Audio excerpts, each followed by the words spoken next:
பவி, நீ எதையும் என்கிட்ட இருந்து மறைக்கிற. உண்மையாவே அங்க என்ன நடந்துச்சுன்னு என்கிட்ட சொல்லு. சும்மா காத்து வாங்க தான் அங்க போனேன்னு நீ சொல்றதெல்லாம் என்னால ஏத்துக்க முடியாது. தயவு செஞ்சு நடந்ததை சொல்லு. தம்பி, பேசக்கூடாதுன்னு சொல்றல்ல, அப்படி போய் நில்லுங்க. ப்ளீஸ் பவி, என்ன நடந்துச்சுன்னு நீ சொன்னாதான் என்னால உன்னை இதுல இருந்து காப்பாற்ற முடியும். தம்பி, சொன்னா கேட்க மாட்டியா? இன்ஸ்பெக்டர் வந்தா என்னை திட்டுவாருப்பா. போய் அந்த பக்கம் இல்லை.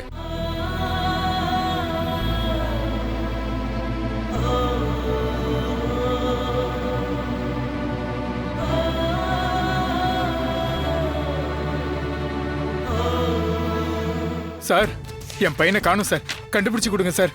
இருங்க இருங்க இருங்க, முதல்ல பையன் யாரு, என்ன வயசு, எங்க போனாரு, இந்த டீட்டெயில்ஸ்லாம் முதல்ல வேணும். இதெல்லாம் சொல்லாம கண்டுபிடிச்சு கொடுனா அப்படி